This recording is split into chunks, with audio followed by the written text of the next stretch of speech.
of Debt Nation, where we are putting death out of business. This is a really good episode, really great episode.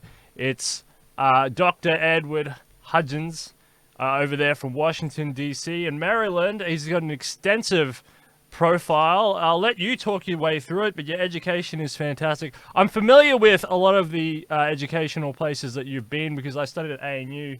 And yeah, we talked to a lot of these people from Atlas and all these other ones a lot. But I'll let you go through your resume because it's extensive and you can pick the best parts. I mean, all of it's fun. But just tell the people kind of what you've done. I made fun of the Cato Institute a little bit on this show. Just because I actually do like reading a lot of Cato stuff, but I do also like picking on them sometimes. But yeah, tell the people who you are and how come you're one of my favorite transhumanists. Oh, okay. Well, thank you very much. Yes, I'm Edward Hudgins, and I work for a place called the Heartland Institute. I'll tell you a bit more about that in just a moment.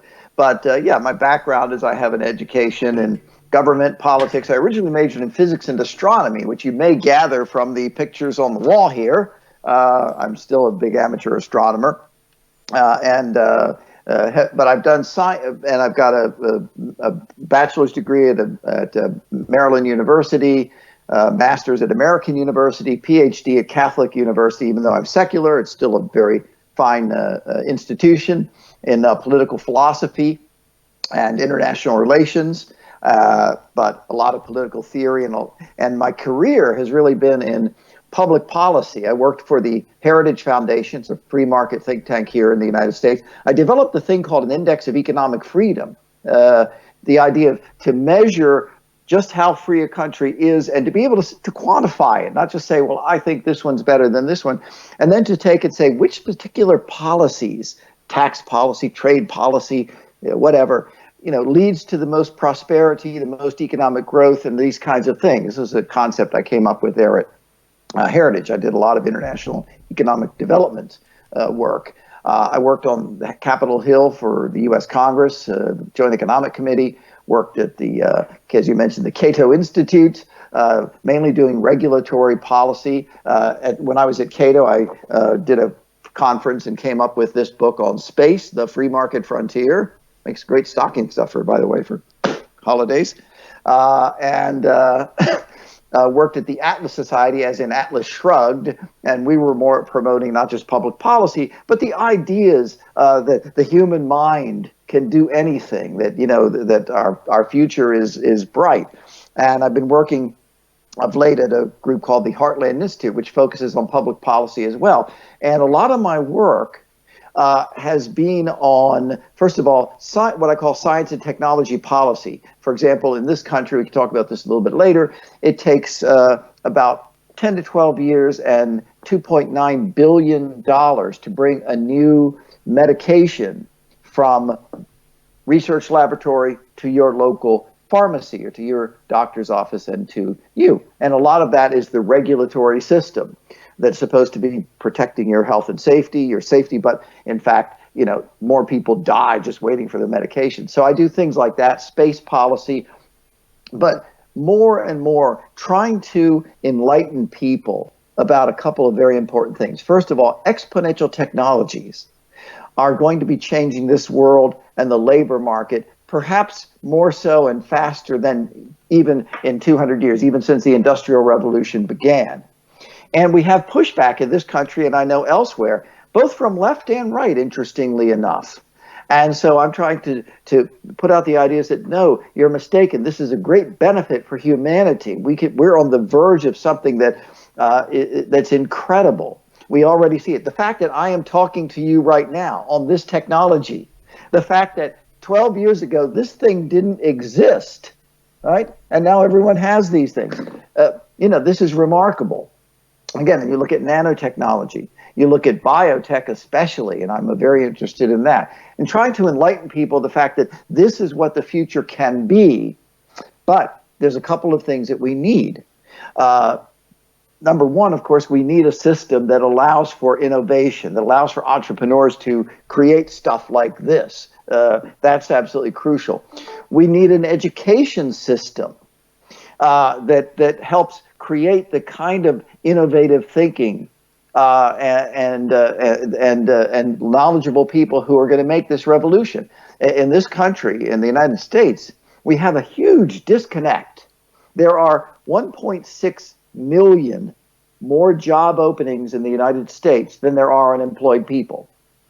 Meaning that, there should be no unemployment at all. Unemployment is extremely low right now, by the way. It's at record lows, even among minorities. Blacks and Hispanics are really doing very well in this country. But even so, it's because there's a huge disconnect between our education system in this country and the needs in the job market and the need for people to have, productive careers. That's important. And finally, of course, is just the returning to the optimism that we had during the Enlightenment, the optimism that we've had in the past that this is going to be even greater, and so that's kind of my mission, is to promote not only the public policies that allow these great things to occur, but the whole philosophy and vision of human achievement and what kind of world, the world as it can be and the world as it should be. That's the irony, by the way, today, is that you see so much pessimism and polarization, and the world is going to end at a time where literally we're biohacking and curing cancer in little children. I mean, shouldn't we be building statues in the park to these great innovators? So anyway, that goes on a little bit long, but that's kind of my background and part of my mission. Well, it's really refreshing because there's a lot of what would I say, progressives, scientists and policy makers that come on this show, but this is good because it's hard to find a conservative person, and that it's not like there's a lot of libertarians within the transhumanist movement, but conservative and libertarian are completely different at times. And I'm glad that you come from that Atlas Shrugged, because I can find lots of people who are familiar with Ayn Rand or the Mises Institute, for example, but that doesn't necessarily convert to Heritage Foundation or Atlas. There's not a conversion there. Yeah, and by the way, I consider myself more to be a libertarian, but I appreciate, of course, some of the insights of some of the other thinkers, conservative, actually some of the liberal thinkers as well. Yeah, I totally agree. But it is refreshing for me to hear someone who's been involved in that sector, because I don't hear that too often, and it takes me back to a bit of my conservative roots as well. And I do think that having a stable foundational civilizational aspect is important, even as we are progressing. And you're right. I mean, like I go around all the time, and you talk to someone and they say, "Oh, I'm having a bad day," or this or that.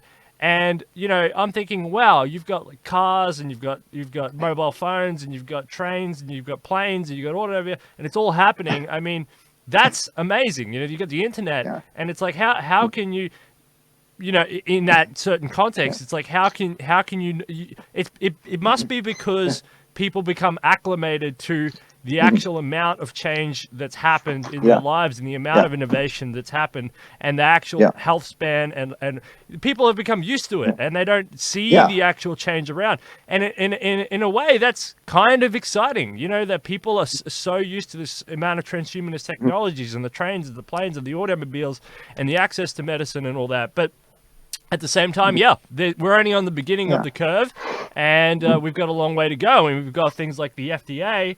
I'm not sure what way you would approach the FDA, but we can talk about that. What do you think about the FDA? You a fan? Yeah. Well, no, not really. Look, and I know that you have, of course, an equivalent in Britain, and I could look at other countries as well. But in the United States, and this has kind of been a similar situation in the other developed countries. Over the years, even going back 100 years ago, there was proper concern, that people didn't want to be taking medicines that were so-called snake oil medicines, right? Either they didn't do anything, or perhaps even made you sicker. They kept you away from real medications or real treatments and all. And that's completely valid. I've got 2 8-year-old little daughters running around here somewhere, and if I give them medication, I want to make sure it's going to work, and it's certainly not only it's not going to hurt them, but it's going to work. But what's happened in this country, for example, is that we've gone through having a government agency to certify just that the stuff is safe, that you're not going to die.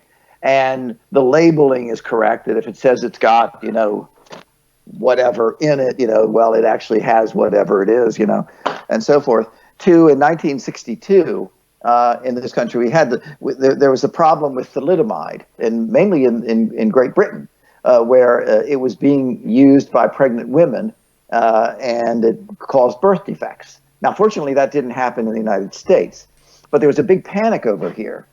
We have to make sure that this never happens over here, even though it hadn't happened over here, quite fortunately.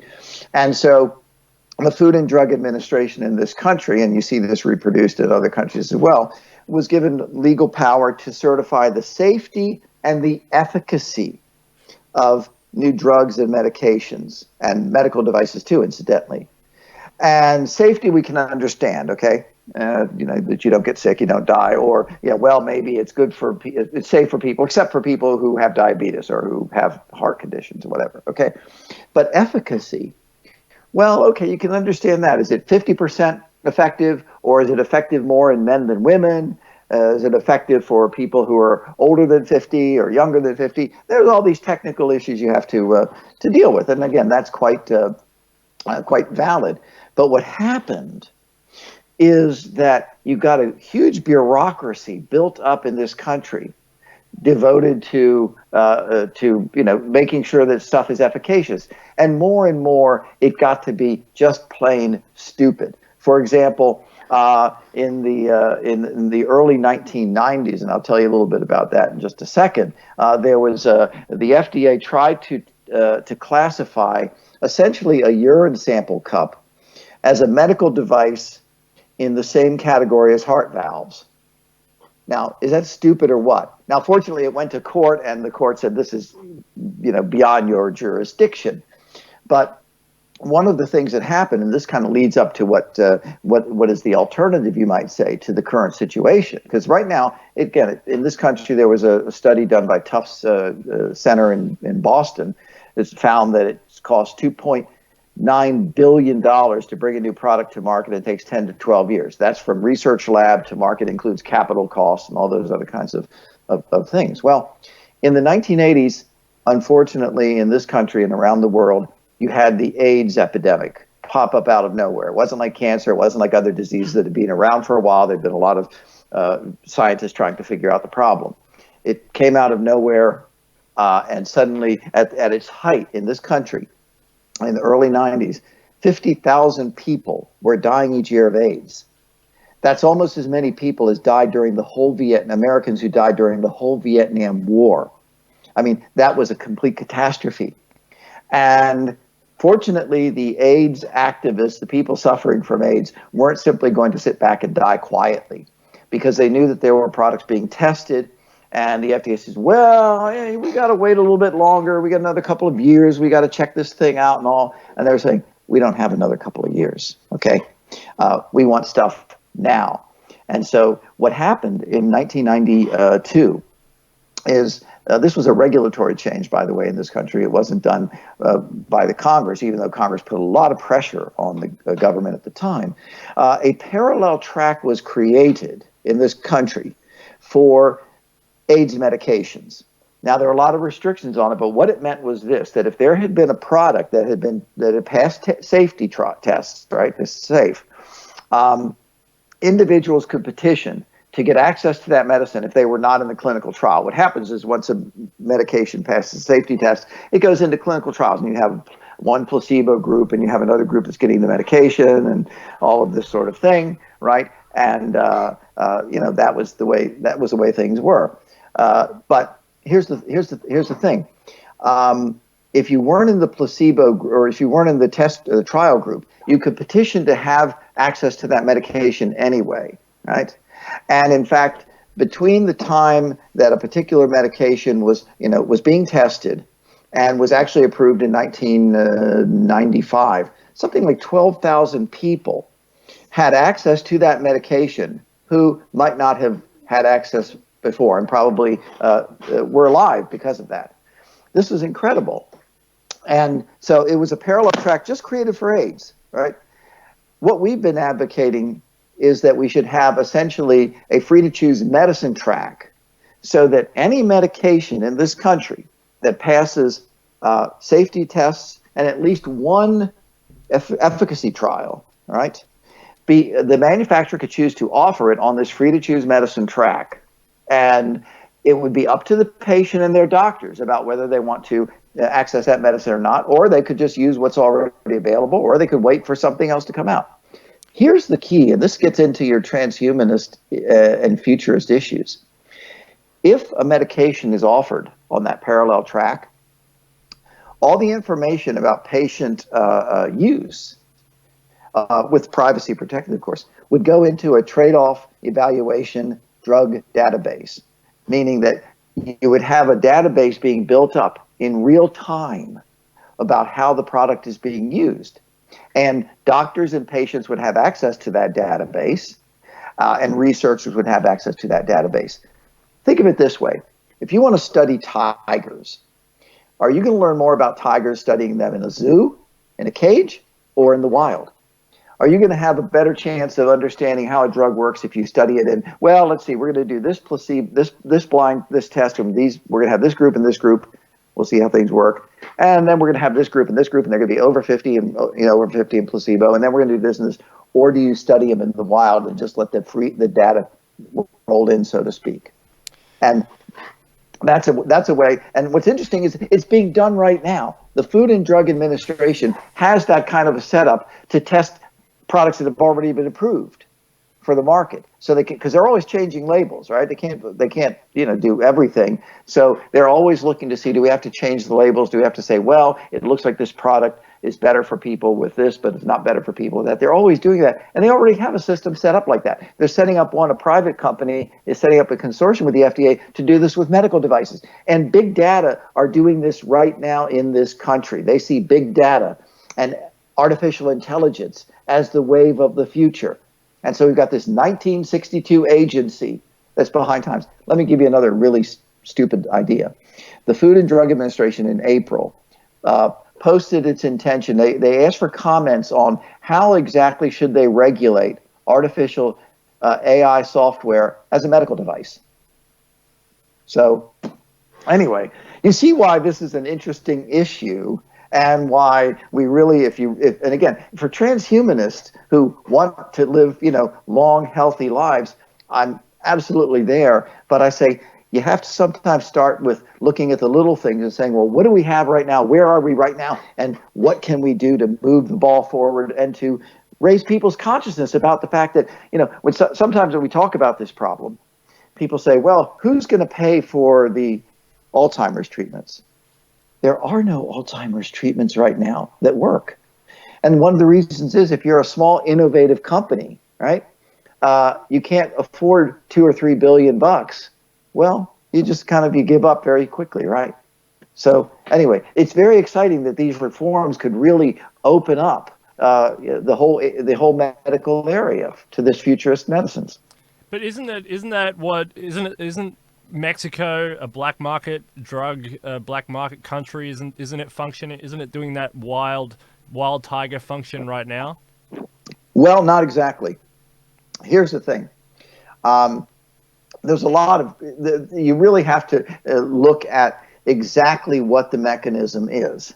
And in the United States, oh, by the way, I forgot to tell you, Japan has already set up a system like this for certain kinds of medications. And the reason is because they have the oldest average population and the largest number of older people. And the good news is they're living longer. The bad news is, in a sense, a lot of these illnesses and ailments that tend to only affect the older people are becoming a real crisis, Alzheimer's being one of the major ones.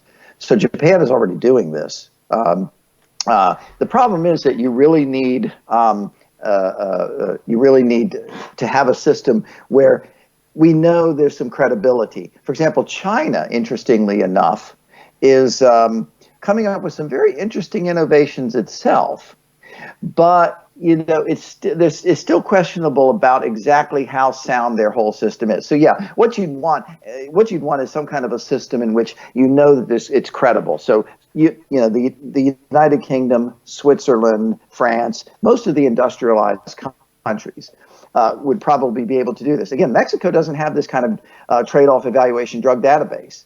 So they might come up with, oh, look, we've got this stuff and you can order it online, but what do I know about this? Whereas if you have information, knowledge is power. And so if you have a trade-off evaluation drug database under the Free to Choose Medicine, well, then I can look and I can see, well, let me see, what are the experiences of other people with this product? Think of it this way. What happens if you want to know anything about a product? I know that in this country, you go to a thing called Yelp, where people post, reviews of, everything from movies to more things like, if you want an electrician, I want to, repair my lights here or something. It's kind of like that, except it's more rigorous because the data going in is going to be data that presumably a physician who's examining me is going to look at the data and say, well, Ed, here's the situation. Your blood counts now look like this. That's good. This is the bad. All of that data goes in there. So now we have access to that data. So that's what the real crucial thing is. That's why it's different from some third world country where who knows what they're mixing into, this stuff here. Yep. So that's that libertarian aspect where people should be have the right to choose. And you bring up AIDS, which was a good one because there was an epidemic at the time, and and the people who didn't have long to live said, hey, we're willing to, if I've got to submit to a trial or die essentially a horrible death, I'm going to submit to a trial. I myself have signed up for a clinical trial because because it's so safe essentially, because either you got a 50 chance of getting a placebo, and then they've made the requirements essentially so safe that there's hardly any risk there. I signed up for one of those myself, just on the factor that it's probably just free money essentially, and also they have a big problem with clinical trials because they look for usually demographics like healthy males between a certain age group, between 25 and 40 something. So what happens to everyone outside of those age groups because they're too frail, too old, too sick, you're not the right gender, too young. So you end up with this clinical trials end up with this sort of crazy demographic hole that they can't really test their drugs on. And I think what you're saying there sort of rescues that solution, right? That's right. Yeah. No, it's exactly right. That's one of the problems with clinical trials. And by the way, the other thing that's a problem with it is that you have limited access. For example, there's a group over in this country that tries to help patients that want to get medicines that are in clinical trials, but they can't get access to, and it's the Abigail Institute, and it developed because in the year 2000, a little girl actually here in the D.C. area, Washington D.C. area where I'm at, she was I think 20 years old, 19 or something like that, and it turned out she had some sort of rare form of neck cancer. And there was a very they went through the normal treatments and all. Nothing was working. And by I think it was like March of 2001, the doctor said, "Look, sorry, there's not a whole lot we can do, but there's a very promising drug that's in clinical trials right now, and it might be helpful for you." And she tried to get it, but she couldn't get it because it was in clinical trials, and you only have a certain number of people there. The manufacturers are scared to let too many people in because it messes up their statistics for the Food and Drug Administration. She went on local TV here in the Washington D.C. area. She apparently tried to pull strings with members of Congress and so forth. And in June of 2001, she died. And then not too long after that, the product was approved. And there's an invisible graveyard of people who wait for these products. Here's an interesting one. Beta blockers are a product that helps people with heart issues, right? And during the time that beta blockers were available in the UK, but not available in the United States, because the FDA said, well, it might be that beta blockers also could create a propensity for cancer. Something like 100,000 people died during those years where beta blockers were available over in the UK and not available in the United States. It's the invisible graveyard that people don't see because of, well, yes, we've got to do yet another clinical trial. And as you say, they're very, very limited. You got to be between 25 and 35. And again, they're early stage things as well, right? Because it would be, there are serious ethical issues. If I really have a serious ailment and there's a product out there that's in clinical trials that could cure me, right? Or take care of do something with the disease, and they give me a placebo, whereas I could be doing some other treatment. Well, there's an ethical and moral issue involved in that sort of thing. So, I mean, I believe in individual choice. I believe I should be allowed to take my own life into my own hands. And, this is one of the ways it would do it. For example, in a state like I live in Victoria in Australia, they've just legalized euthanasia. And I don't see how somebody can choose to terminate their own life, but not choose to accept new medical treatments. It's like... That's crazy, right? That's crazy. Oh, yeah. No, it really is. The idea that, yes, you're allowed to kill yourself, but you're not allowed to live. I mean, that's kind of like a duh, It's definitely a duh moment. Yeah. So shifting gears. So human achievement, right? So we've can we live to 200? Well, firstly, let's end on this one. Can we live to 200? I think we can. I mean, here's another interesting thing. Again, here in the States, most of the news is all negative, and it's Obama and Trump and this and that and so forth and so on. What a lot of people didn't hear was what happened in April of last year, April of 2018 in Paris. And you might know about this, and some of your listeners probably know about this.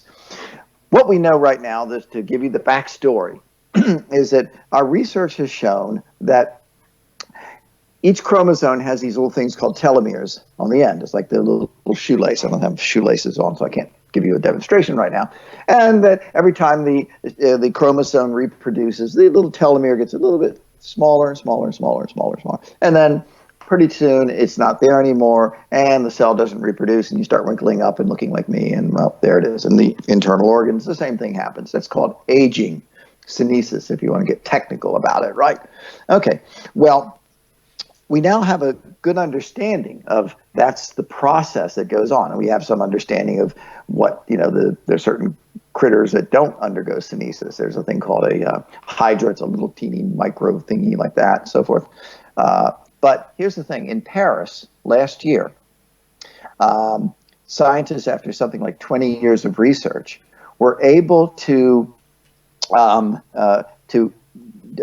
basically sequence the enzyme telomerase, which is the enzyme that keeps the telomeres growing. They were able to sequence it. That means that the information now is out there, so scientists can start trying to figure out, what can we do with this enzyme? What can we do to maybe keep it going in the human body, so that it keeps the telomeres from shrinking? That because we sequence it, they can do that. And by the way, if you want to get a little more short term, can we do anything to deny certain kinds of cells the telomeres, like cancer cells, so that they will in fact shrivel up and die? Because we want the cancer cells to shrivel up and die. And how many news programs did you watch where you saw this heralded? Probably not a whole lot. I didn't see any in the United States. I read this kind of stuff. We heralded it here with Dr. Bill Andrews. Right. Good. Well, yeah, I'm glad you guys did, and that's why we need to have this show on every cable station and in the world. But we'll work on that. It's a long-term project. Okay. But the point is that this is reality. 10 years ago, even 15 years ago, this would have been science fiction. It's not science fiction anymore. And, by the way, I'm big on recommending books, and I'm sure you guys are familiar with Abundance by Peter Diamandis. And any of you who want a kind of a real positive futurist view. I knew Peter, bumped into Peter when I was doing space policy back in the mainly the 1990s and early 2000s. And of course, he was the one who created the Ansari X Prize. Yep. But now he with was co-founder of Singularity University. This is an excellent book that, again, puts forward that vision of the world as it can be and should be, this very optimistic view of the world. We're working closely with Peter through Transhumanism Australia. Actually, my colleague Peter Zing, who runs Transhumanism Australia, and Peter Diamandis is Singularity U, and they're working very closely. So, absolutely a big fan of Peter Diamandis, big fan of Singularity U, and all of that good stuff. X Prize is amazing, and Telmaraise, that's big news. And I'm wondering if that, I've been wondering in the last couple of days after I talked to Dr. Bill Andrews about it, because a good man, Brett Nally, who's a big YouTuber on longevity and good health and all that stuff, he's currently on a mission to get Dr. Bill Andrews onto Joe Rogan. Now that would be good. And so we're really hoping that he can achieve that, get that information out there, because that would be a broadcast worth listening to for sure. So that's great. Yeah, totally agree. But I'm wondering if that, because it would prevent so many diseases, it would put a lot of drug CEOs and medical industry out of a job. What do you reckon? Well, this is about the free market. I mean, this is the nice thing about a free market is, there are certain things that were big in the past and aren't going to, businesses and aren't anymore. How many typewriter manufacturers are there out there anymore? Probably none. I don't know. Just maybe vintage. Vintage, yeah. Right, yeah. Whereas, 35 years ago, everyone had typewriters, right? Okay, so the typewriter business is out, is out of thing. The buggy whip business, automobiles got those out of business. So far, that's exactly what a free market does. Okay, disruptive tech, yeah. And it's like, for example, in the late 1990s, Microsoft had something like over 90% of the operating systems in, like, what I'm talking on right now, right? Apple had a very small amount. They were kind of they're very high quality, but they were for a niche market, right? But what Apple did was it sort of leapfrogged and said, okay, we're not going to just assume everybody's going to have a desktop computer, maybe a few laptops out there, They decided, when Steve Jobs came back to Apple, and said, I'm just going to blow the whole darn thing up. And he started with the iPod, because everyone likes to listen to music. And so instead of having the CD player, you got the iPod, great. Then he decided, well, I'm going to build an iPod into a phone, which is also can, access the internet. And then these things started to get built out. And then, Microsoft missed it. How many people have a Microsoft, you either have an Android or you have an Apple. There's a couple of Chinese versions, I think, right now, and then, of course, you've got the tablets. The point is, that's what disruptive technology does. Now, Microsoft, by the way, is still doing very, very well. They not only have operating systems, but their business has ventured out into other areas. But that's entrepreneurship. I just saw a very interesting movie called The Current Wars with Benedict Cumberbatch as Thomas Edison. And it's a very interesting movie. It doesn't make Edison out to be a bad guy necessarily, but it's basically him and Westinghouse, and Tesla going at, trying to figure out and fighting over, do we have AC currents or DC current, right, to light up cities.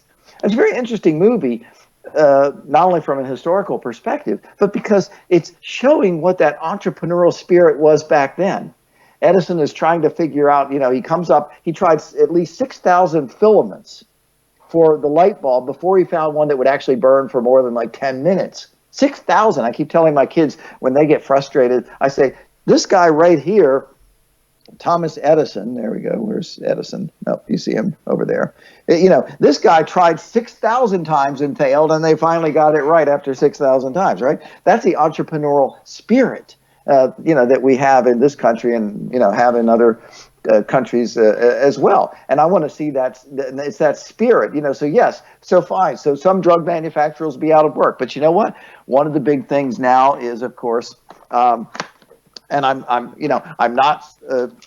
I'm not a crazy person or anything, but I'm very big on looking at what drugs I shouldn't be advertising. But drug supplements can do. This is something that you can actually keep up your mental faculties, and so maybe you can head off things like Alzheimer's, right?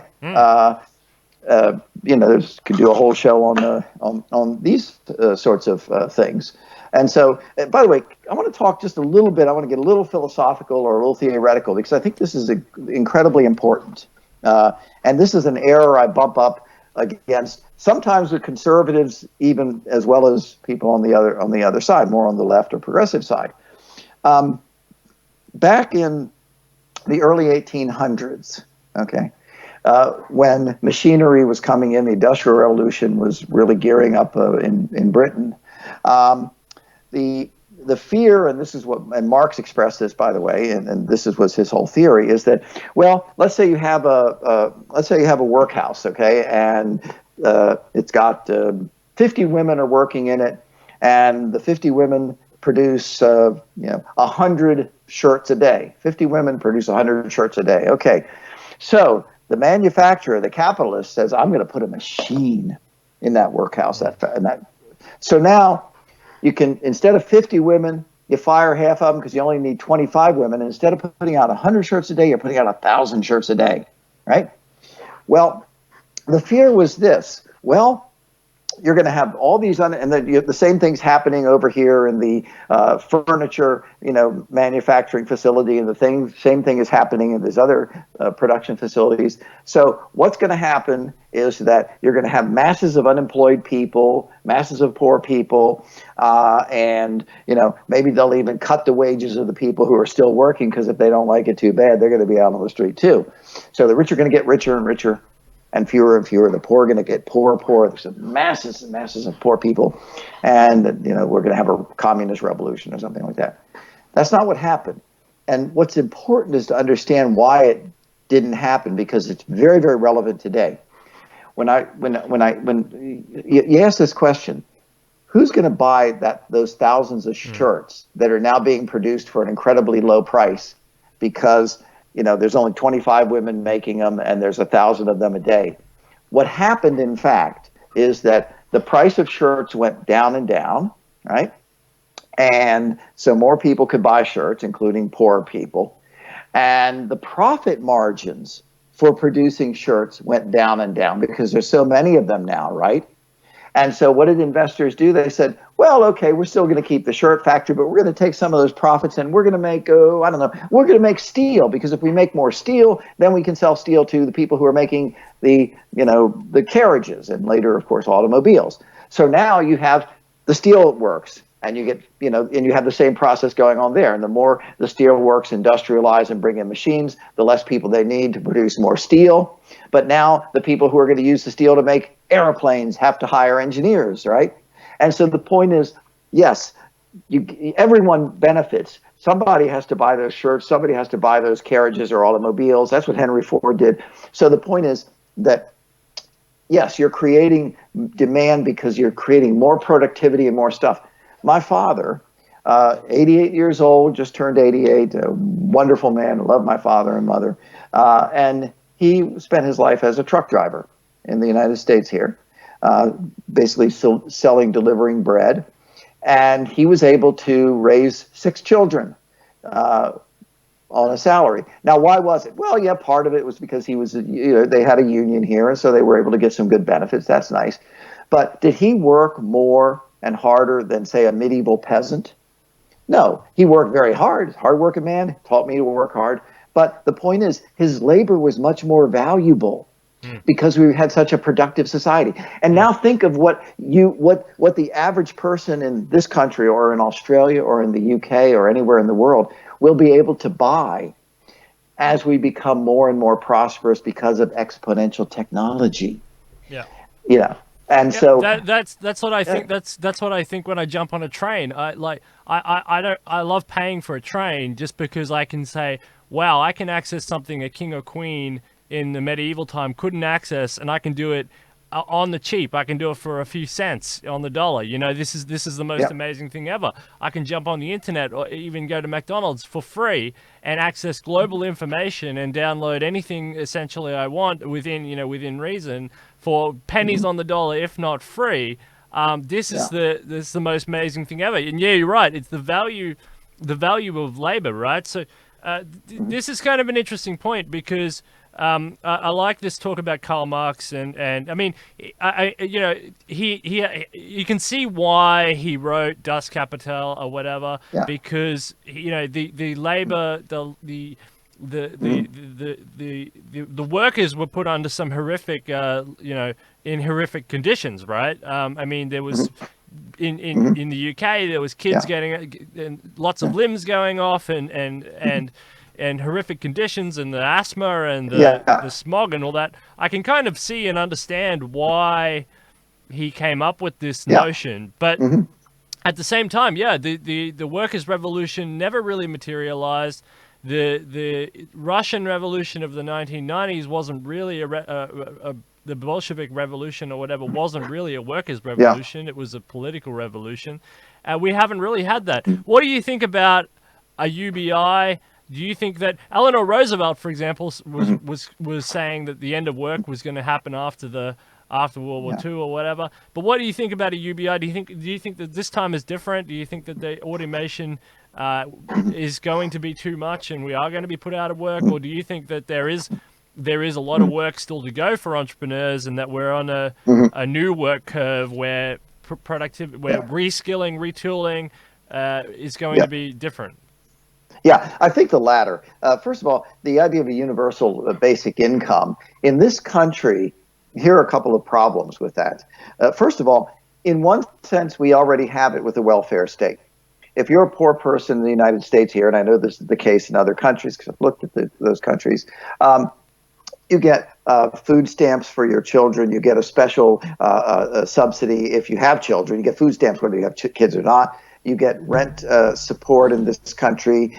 You get Medicaid, which is again medical support if you can't, get medicine through your or medical treatment through your place of employment. I could go down the list.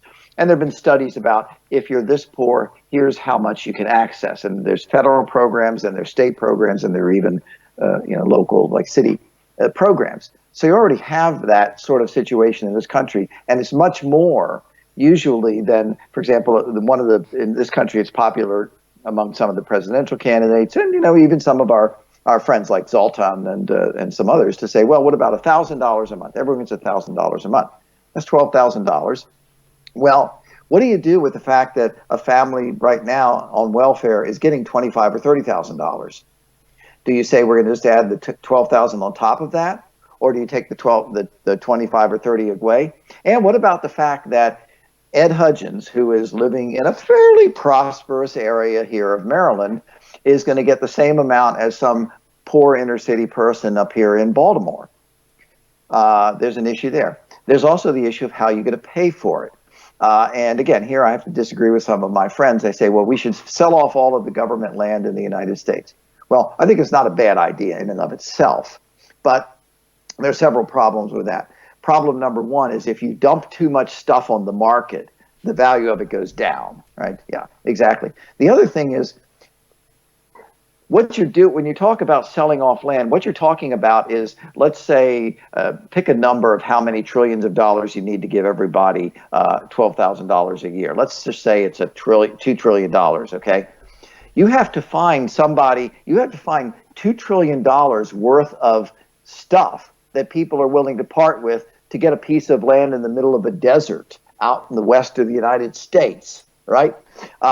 So am I, Ed Hudgins, going to sell my house and I've got a mortgage on it anyway, so I don't technically own it yet, but am I going to sell my house and take that money and hand it to the government so that they can put it in their pool for universal basic income so I get a piece of land out in the middle of the desert I can't do anything with? And by the way, here's the other thing. And this is something where reform could be helpful, by the way, not as much as what a lot of people think, but still. In Arizona, for example, it's a very mineral-rich state. but a lot of the regulations have really shut down the mining industry in that state. Now, it's one thing to say if you're in Phoenix, you don't want mining in the middle of the city that's going to get pollution into the water, what water they have there, right? But if it's in the middle of the desert, it doesn't really matter because there's no people there except for the people who are doing the mining. But what's happened is they've shut down all the mines, and so now a lot of the companies now, do their mining in Chile or some other place like that. So even there, where land might be valuable, it's not worth much because of the regulations. So I just don't think that's workable. I think that your second point was on the mark. What we have to do is look at our failed education system in this country and in other countries as well, and to not only help people retool, but to rethink work in a couple of ways. First of all, one of the reforms that I've really been pushing in this country, and is in Switzerland, 70% of young people, late high school, go through an apprenticeship program.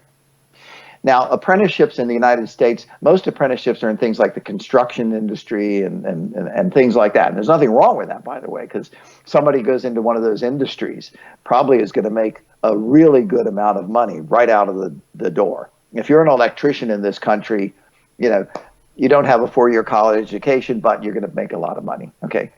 But in Switzerland, the apprenticeship programs are not just for things like that. There's something like 200 and some different categories: financial services, technology of every sort, entertainment industry, I think the leisure industry, hotel management, things like that. And we're starting to see a lot of that in this country. There's a group called CareerWise Colorado that's doing that. So in other words, the idea is that we have to repurpose the education system in this country because so many kids in the United States, and I know in other countries, will take on huge, either the government will pay it or they'll take on huge loans and they can't pay back. They'll spend 4 years, frankly, getting drunk and laid, and then have a degree that's not worth much in the market. And as I say, there are 1.6 million more job openings in the United States than there are unemployed people because there's this mismatch between our education system and the job market and people who really want careers. And so I see that is the thing that we should do, is to start repurposing the education system so it can not only train people in these different things, but it can keep up with the technology. It's interesting. I saw a piece recently. One of my little daughters is struggling in math because they teach math in a really poor way, I think, in our school. It's not that the teachers are bad. It's just they have this Common Core. funny yes, exactly, Common Core. And I could, if I wish I had the stuff in my desk here, I could literally hold it up and say, here's the Common Core stuff they sent me tonight, and here's what's wrong with it.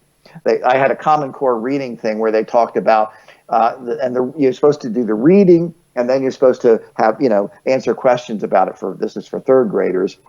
And one of it was talking about the space shuttle when it went to the moon, in 1969. The space shuttle didn't go to the moon in 1969, Apollo 11. This is, so anyway. But the point is this. I saw a piece recently that said we should start teaching kids things like statistics that would actually help them think better than some of these funny ways of doing math where they could get the problem easier. In other words, we really have to examine the whole education system and to look at what is the education system should be like, what should it be like in an age of exponential technology. And the other thing is this. We're talking about all of these incredible breakthroughs, right? In nanotechnology, in biohacking, which I'm very interested in communications, in AI, in robotics. We need people who are trained and smart enough to be the guys and the gals, I should say, who are going to be doing this. That's the kind of education system we need. And now this is another very important point. There always, always, always will be a role for labor. The idea, we're going to have the laborless society and we have to go down to 2 days a week. And, Marx talked about this paradise in which, the worker does the work in the morning and then they do poetry or philosophy in the afternoon. There's always going to be something you can do with labor. For example, I am very interested in terraforming the planet Mars. By the way, I don't know if you're familiar with Bob Zuprin's book, The Case for Mars. He almost came on the show, and then what happened was Elon Musk turned up and got an award, and then he got too busy all of a sudden. Oh yeah, okay. I was this close. I was this Oh close. my gosh. Well, yeah, he was indeed. I'm a founding member of the Mars Society. But here's the thing. Can you talk to him for me? Yeah, I'll mention it next time. I kind of go back and forth with him sometimes, and you know, Were you there for the Elon Musk award? No, I wasn't there for that. I was there a couple of years ago for the Heinlein Award here in D.C.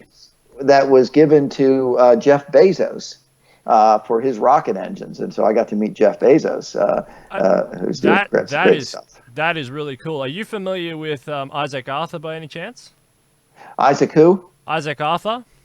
Huge. I've heard of him. I recommend his content massively. I mean, I'm really, really small. This guy's really big. He gets 100,000 on his videos or something. He's sponsored by Brilliant. Yeah. He's really, really cool.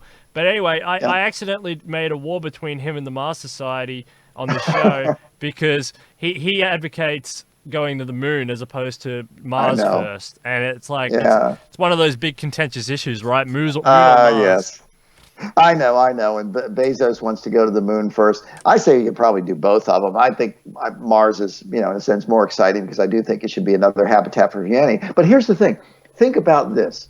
If we're such a productive society that we can talk about terraforming Mars, think of all the effort and so forth that's going to go into that. Even if you have AI and robotics and all of that great stuff, well, it's still going to be quite a task to terraform Mars, isn't it? So there's always going to be work for human beings. If someone wants to choose to, well, okay, I've got enough, so I'm just going to work 4 hours a day. Yeah, but you may miss out on some stuff. By the way, there's another interesting thing that you sometimes see as an argument either against or a pushback against exponential technology. And that is, well, the rich are going to get it and the poor aren't. And back in the late 90s, this was called the digital divide, or the early 90s, actually. And the idea was this. This was when computers were just starting to really come in, and the concern was, well, we're going to get a class of people who have access to what you and I are talking on right now, and your listeners are probably listening on. It's going to be a very small group of people, and we're going to have access to all the knowledge in the world, right? And so we're going to be the new elite, and everybody else is going to be poor and stupid, and we'll be the new masters and lord over them.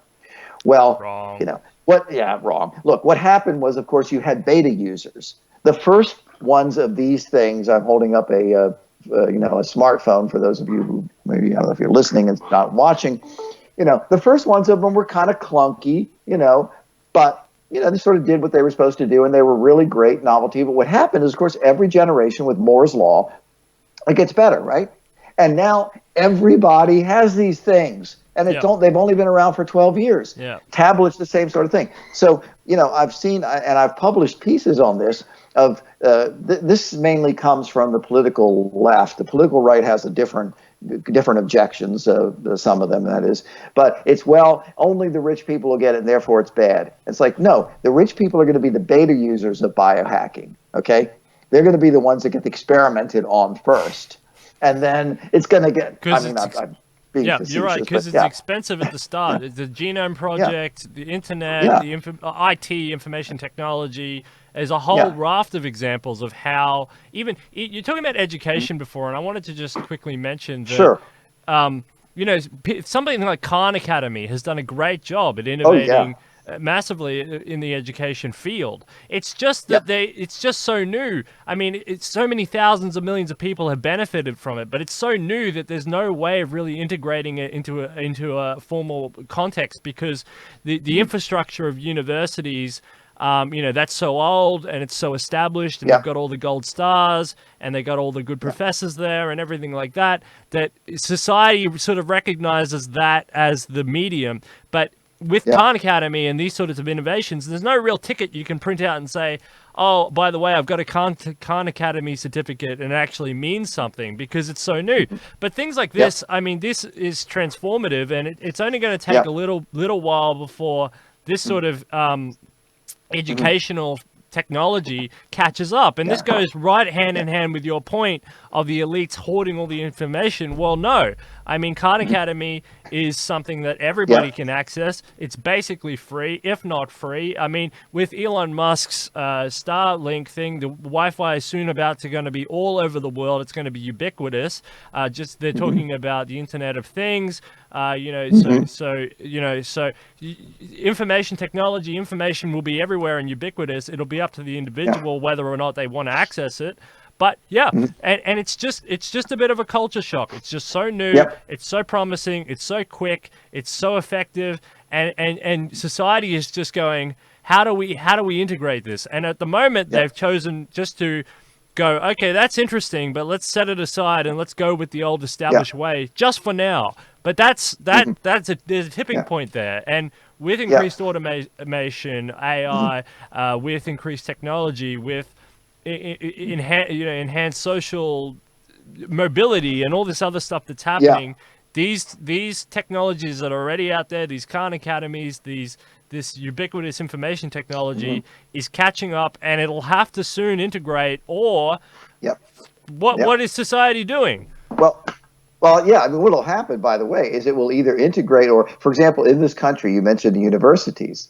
And by the way, one of the things that the new apprenticeship programs do is they allow for certification. There was just a reform that's been put forward by the administration in this country to allow private nonprofits as well as businesses to set up the standards for certification, so that you can get that, saying, says, yes, I know how to do this, and so forth.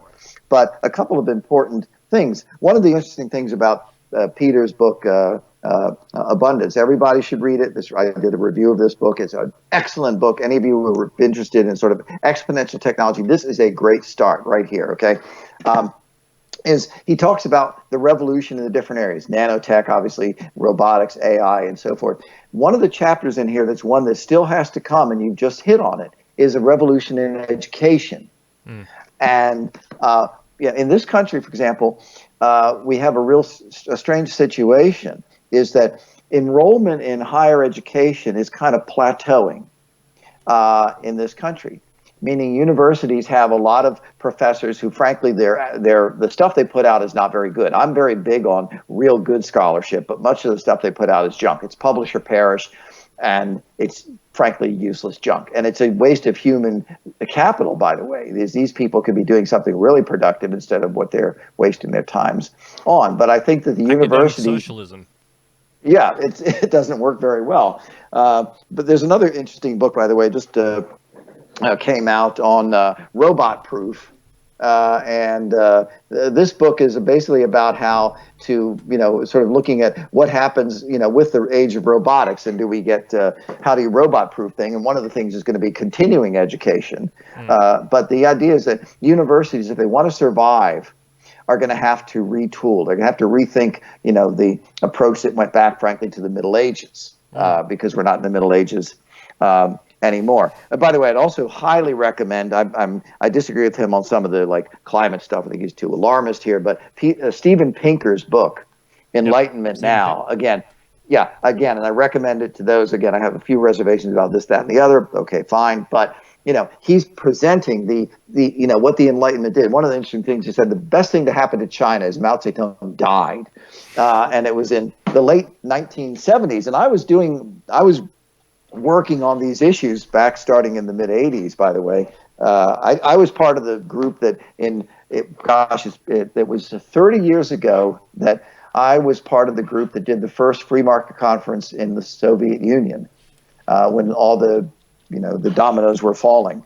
But the interesting thing is that what happened in China was in the late 70s, after Mao Zedong died, Deng Xiaoping decided we're going to have a system where, for example, at first it was we will allow peasants to turn over a certain amount of their crops to the state, but then anything in excess they get to keep and sell on the market. So suddenly this country that had literally millions of people starved to death under Mao Zedong suddenly could feed itself. Incredible. In a few decades. By the way, another book I'd highly recommend is Progress by Johann Norberg. And in fact, Pinker quotes a lot of Norberg, where, for example, and Norberg does very good on statistics. He goes through like 10 different areas where we've had such progress. And for example, one is that China went from having 9 out of 10 people in extreme poverty back in, say, the late 60s and early 70s to only 1 out of 10 people in extreme poverty in China. Now, by the way, I'm very concerned about what's happening now in China, because now that they have, exactly, a techno-tyranny where they now have cameras everywhere and they have this social credit system. So if you blink the wrong way, then you don't get on airplanes, you don't get into university. I'm very concerned about that. But one of the interesting things about China is that they had, and at least they haven't destroyed it yet, a very strong, rigorous entrepreneurial system. And that's why they've been progressing so much there. This is very important too, because we keep coming back to this issue of entrepreneurship. To anybody listening to this and who considers yourself a progressive or on that part of the spectrum, you got to think about work differently. The idea of having worker versus manager versus investor is really artificial. Every human being, is an entrepreneur with their own lives. They're an entrepreneur looking for, how they should develop their own skills. Every individual is an investor in their own human capital. They have to think of themselves and their lives as so precious and important that, it's really worth, taking the initiative rather than just sitting back and saying, well, I'll just kind of turn the screw in the little thing here and I hope somebody gives me some money to do it. And if I don't, I'm going to complain and bellyache and try to stop progress and so forth. Okay. It's interesting because we are transhumanists. We want to have everybody live to 100, 200, and whatever. But here's a question. If you live that long, what are you going to do with your life? Is it going to be because you want to get everything possible out of your life? And that means achievement. It means doing cool stuff.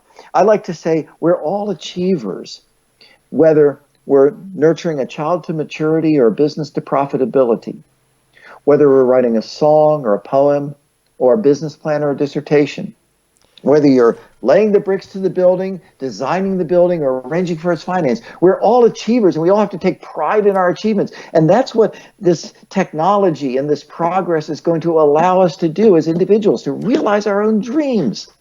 Absolutely, and that's inspiring stuff. And for me, I've always thought, because I'm an entrepreneur, I call myself a serial entrepreneur. I love this, but because for me, it's just who I am, but also it blurs the line for me. The spirituality and entrepreneurship is a very blurry line. That's what I find. I find it tests you. I spend a lot of time telling people, "Oh, sorry, I've been working hard," because like for me, it's like all the time. It's continuous. It's like what I do. It's what I enjoy doing.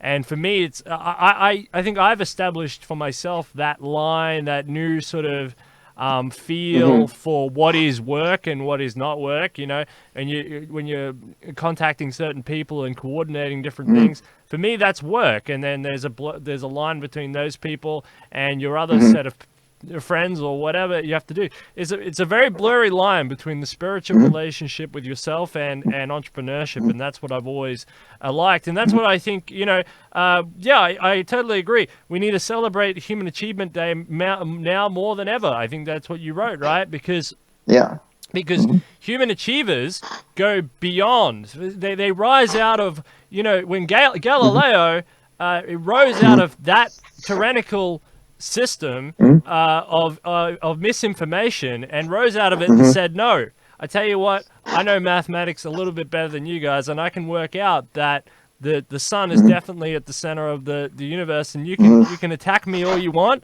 but that's the truth, and I'm going to stand out of the crowd and actually do it.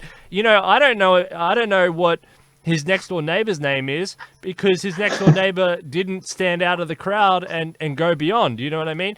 So it's those human achievers are the people in history and in time that go beyond themselves and do something that stands out in the crowd in time, whatever they are, whether they're and they've done something or many things or whatever that actually pushes the boundaries of human limits and human, because we're a very we're an interesting machine. Humans, we have creative thinkers, which is why we're just like AI is interesting. It can compute a lot more. I think it's going to end up doing a lot more stuff.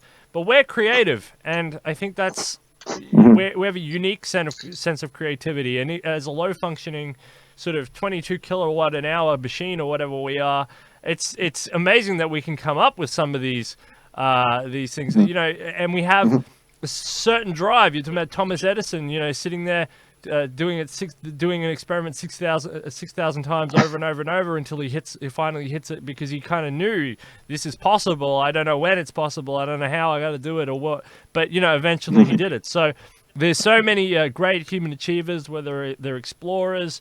You know, space is the new ocean in that way. You know, we're going to go out and explore. Whether the scientists looking into the micro worlds, you know, Ben Zion wants to be the first ever person to get integrated with Neuralace. I mean, that's kind of crazy, but at the same time, you know, that's an entrepreneurial spirit that you need in the 21st century. There's opportunities that still abound and around that are still abounding.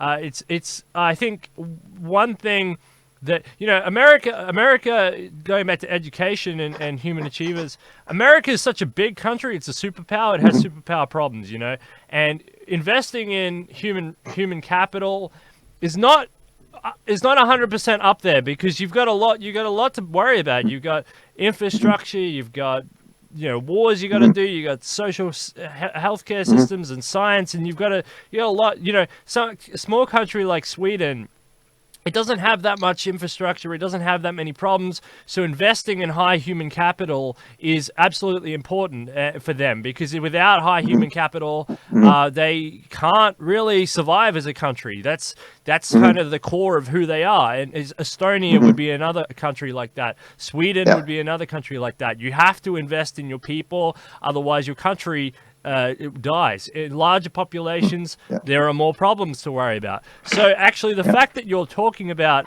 replicating these on a massive scale, like in the United States, indicates that, you know, that even done in our state, in America, even done in Texas or something, I mean, you're going to end up with millions of human achievers, you know, on that sort of mega scale, because you only need a 10% of everybody else who joins into that in that way. You know, you're talking about before about the readjustment of clinical trials and drug trials. Again, if done in a way, you only need a 1% on a huge 350 million people, 1%, and you've got tens of thousands of drug trials. So you know, this human achievement thing, you know, people, there are plenty of opportunities, I agree, and it's about people standing up and doing what's right and going beyond themselves in this 21st century. And people need to be sort of educated on what that is. What are the technologies? What are the opportunities? What are the costs? What are the benefits? What's the relationship with the universe?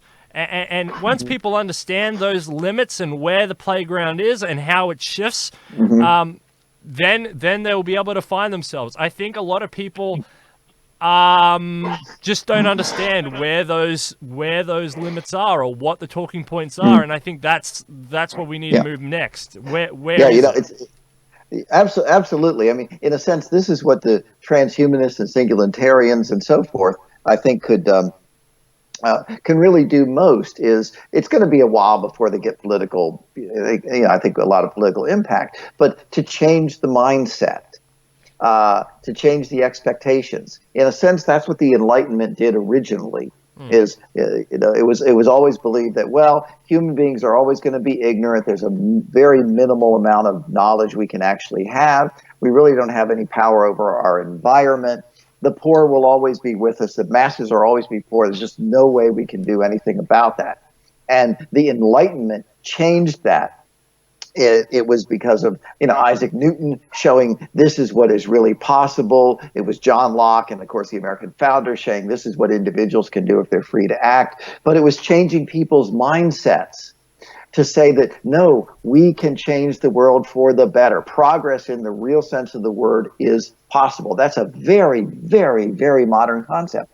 And I think, unfortunately, we've lost a lot of that in our culture, in the West. And this is tragic and ironic, again, especially because all these incredible things are happening right now, and yet you see the depth of the pessimism and so forth. So I think it's a matter of changing, and this is what transhumanists can do, is change the expectations. Say that this is possible. My gosh, look at where we are right now with everything, and don't you think we could go even further? By the way, Charles Murray has another great book called Human Accomplishment. This is another one your listeners might want to take a look at. It tries to document, what kind of accomplishments there are, which cultures put the most accomplishments, and he tries to say, here's what is needed in a culture to have an accomplishment culture. So you might want to take a look at that one as well. Murray is a very interesting guy. He also did the best book, by the way, I think, on the Apollo project, or the Apollo moon landing. I interviewed him on the 50th anniversary of the Apollo moon landing. But yeah, we've got to change the mindset to show people everything is possible. We should be excited to live in the world that we're in today. How can you not be excited? How can you be so pessimistic and negative? I'm not, Yeah, no, You're we've seen not. you mentioned China. You mentioned China, racing out of communism and hundreds of millions of people starving and millions of deaths and stuff into a super abundant, almost super abundant economy. You're watching India do the same. You're watching Africa do the same as a continent. Ethiopia has become almost one of the most progressive democratic countries in recent times. And nobody's talking about it. But yeah, no, you're watching the whole world shift in a lifetime, and it's we expect so much change that for some reason that the change is bad. All right, well, I'll let you go. It sounds like you gotta go. But thank you very much for coming on. Actually, I should get you on with Dr. Bill Andrews, and you guys can do Telma-Ray's. Oh yes, he's great. He's great. And by the way, if you're interested in the work I've been doing on, especially some of the breakthroughs in medicine and the reforms we need, I'm at Heartland Institute, EHUDGINS at heartland.org. You can find me there. You can find me on Facebook, Edward Hudgins. And I always welcome correspondence. I welcome working with other people. That's what I do right now with Heartland, is work on these issues, and I've worked with others. So please feel free to contact me, and know we're going to be in touch in the future. I'll send Ben Zion over. Maybe you can go on the Futurist New Deal podcast, which is essentially his podcast for the USTP. Yeah, I saw Ben here about a week ago. Singularity University has little local groups that get together basically to kind of drink and socialize. And so I saw Ben about a week and a half ago. Good, fantastic. Right here. Good, fantastic. Because Ben is out there campaigning hard for the USTP. He's in San Francisco right now at Silicon Valley, I think, and I'm really excited for him. He's going to try and break a Guinness World Record of immersion in VR technology. So well done to him, and he's doing the sort of stuff that gets the people talking, and we encourage him to continue. By the way, I was going to talk to you a little bit about VR because Sure. I had the new Oculus sitting right here, but just as the show was starting, one of my daughters came in and grabbed it, so so that we'll have to do that for. We run this show. We're trying to run this show like a news site, so we're trying to do as much coverage about all the stuff so we can leave all these topics for next time. Absolutely. We're really excited, and thank you very much. So go and have a look. Charles Murray, by the way, did you watch Uncommon Knowledge? I'm familiar with it. Yeah. Charles Murray. It's controversial, but he's definitely incredibly smart, incredibly accomplished, and we're talking in the field of people that I know.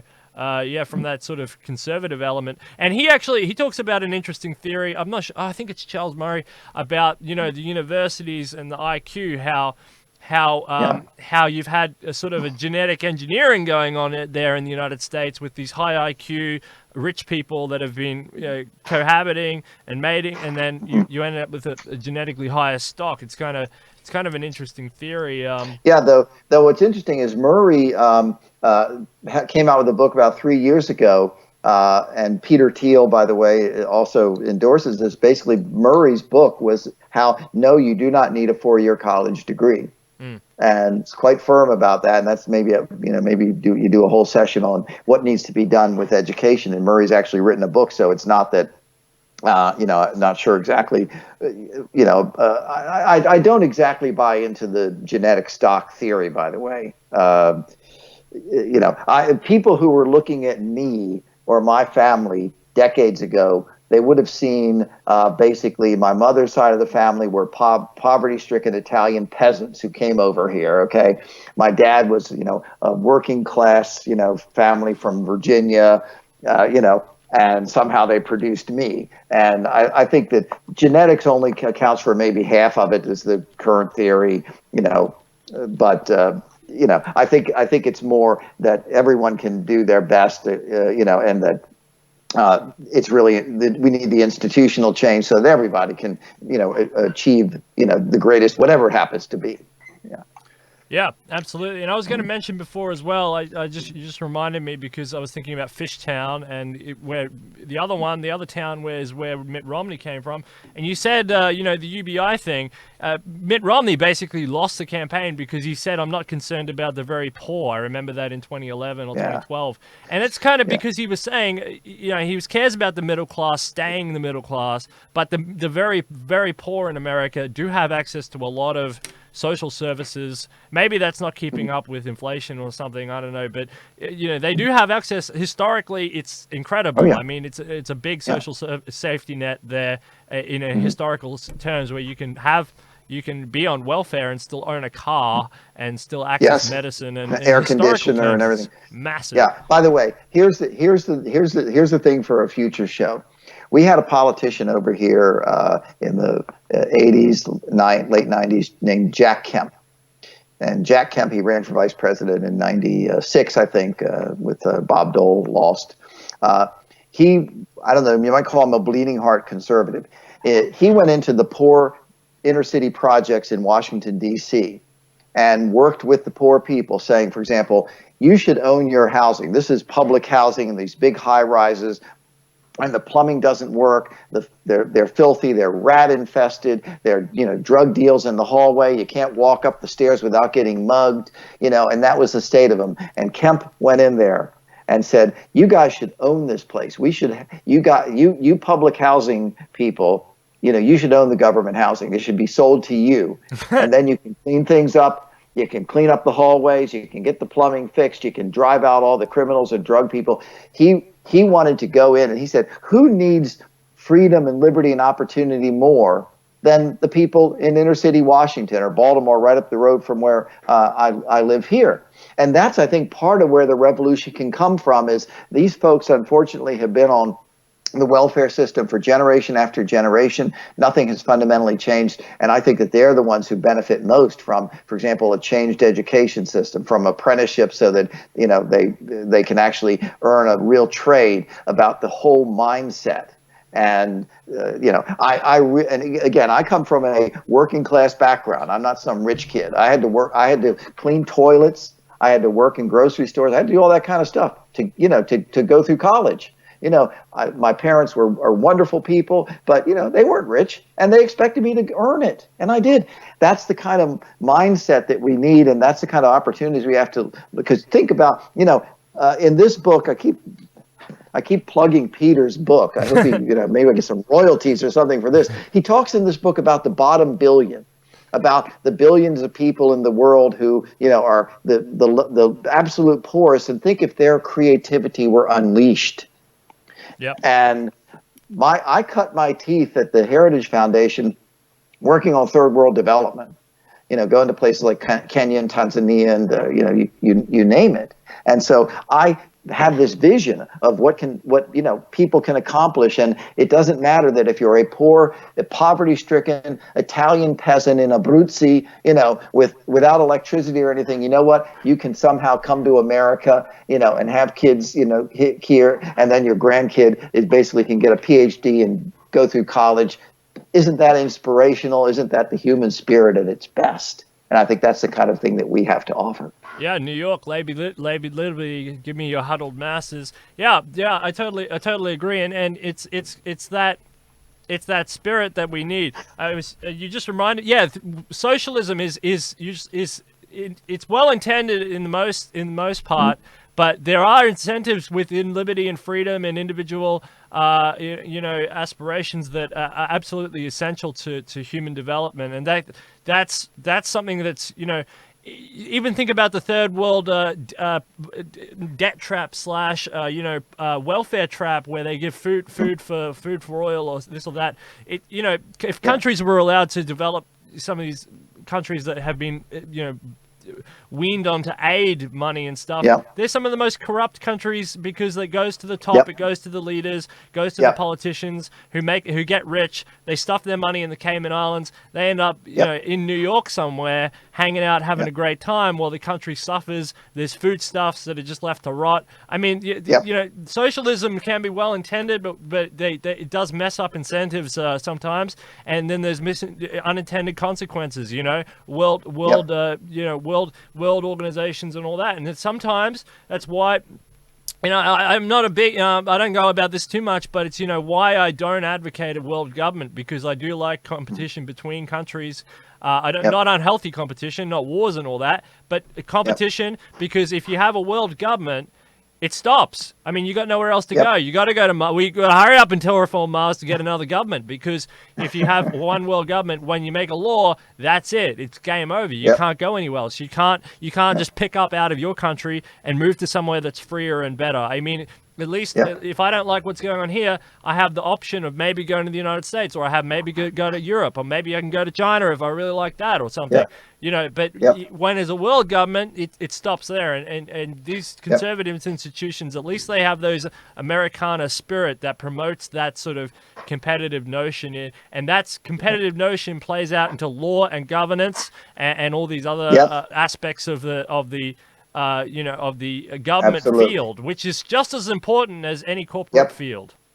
Absolutely. Yep. Absolutely. I mean, that's the whole notion of a federalist system in this country is if South Carolina really does some stupid stuff, you can move to Maryland or Ohio or wherever. Right now, the people are moving out of California, New York, and Illinois. Those are the three states that are losing the most people because of a lot of stupid policies, not just because California always has wildfires. They've had wildfires before there were people in California, but there's a lot of reasons for that. But and then what happens is maybe California will start saying, you know what, we're losing all of our people. We don't have a middle class anymore. Maybe we should try what Arizona is doing, or I don't know, whatever, Texas. Yeah, they're all going to Texas right now. Maybe we should try what Texas is doing.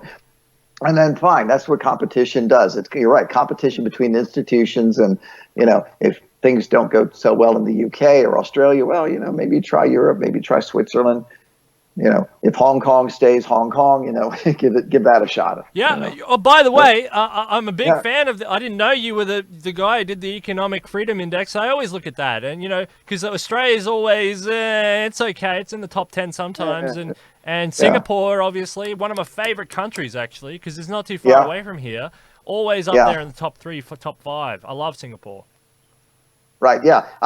What I did was I came up with the concept and all the indicators. Then I went to the Joint Economic Committee, and the guy I was working with came out with the first one, but I was the one who kind of set it up, came up with the indicators, the very conception of, and it came, by the way, interesting because I had a course at American University with a Marxist, by the way, and we were doing, it was a methodology and statistics course. And I wasn't very keen on that, but I said, okay. So what I wanted to try to do was everyone was holding up this, Sweden and the Scandinavian countries as great socialist paradises.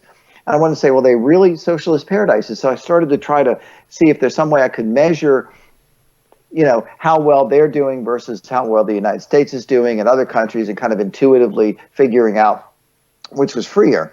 I think I got a good grade on the thing. But then when I got to Heritage, and I was actually dealing with third world issues, I said, I really need to be able to document this stuff. And what's interesting right now is a lot of people in this country are holding out Sweden and the Scandinavian countries as being socialist paradises on the Index of Economic Freedom. And then there's another one that I worked on that's put out, the Economic Freedom of the World Index, that used a different methodology. Both of them show that the Scandinavian countries aren't that socialist. And in about 5 or 6 of the indicators, they're actually better than the United States. And so, we can have that conversation. They tend to have more of a social safety net.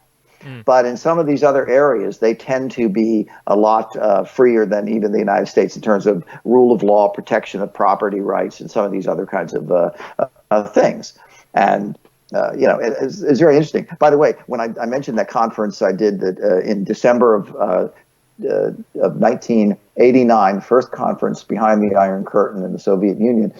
After going to Moscow, we actually did the conference in Estonia, in Tallinn, which at the time, of course, was part of the Soviet Union. And so, and again, if you look at how Estonia does on the Economic Freedom Index, they do very well. And they also do very well in terms of economic indicators. Their people are getting very, very prosperous compared to what it was 30 years ago when I was there. And so to folks who care about Kenya and Tanzania and some of these other places that I've been, we can look objectively at what tends to work best. And, so I say, yeah, let's, because I want to see, I want, Peter, I hope it gets some royalties for this. I want to see the bottom billion, as well as the people in inner city Baltimore up here and all. I want to see them part of the sharing in the prosperity. So, and the totally productivity. Agree. And it is very brave of you to go over there and behind the Iron Curtain. What was it like? Just give us a real brief. Sure. Well, it's interesting. The first time I was there, actually it was in 1981. I was living in Munich and teaching in an American school there. And before I went back, I decided I wanted to see the evil empire. So I went to Berlin. I went through Checkpoint Charlie. And the contrast was like night and day. In the West Berlin side, Kurfürstendamm, you had restaurants and hotels and nightclubs and stores, and it's just bright and everything. And you go through Checkpoint Charlie, and everything was sterile. There are still bullets in the buildings from the war. There was nothing to spend your money on. You had to change some marks, and I figured I'll just buy some souvenirs for my family. There was nothing to buy. I bought one ice cream cone, I think. It was like night and day. Moscow was very interesting. In 1981, I was with a German tour group, by the way, and for example, Moscow is a city of about like 8 million people in 1981, and there was very little traffic in Moscow. No traffic jams because there weren't very many cars there. There was not much to buy in the stores there. Then when I went back again in 1989, this was when everything was falling apart, and there really was nothing in the stores to buy. It really was in very, very bad economic shape. And it's interesting, when we went to Estonia to do our conference, this is interesting. First of all, we're flying into Tallinn from Moscow, okay? And we notice on the side of the runway, sort of out in the field somewhere, I don't know, 8 maybe planes that are the equivalent of like a Boeing 737. These are major planes, and they're covered with snow.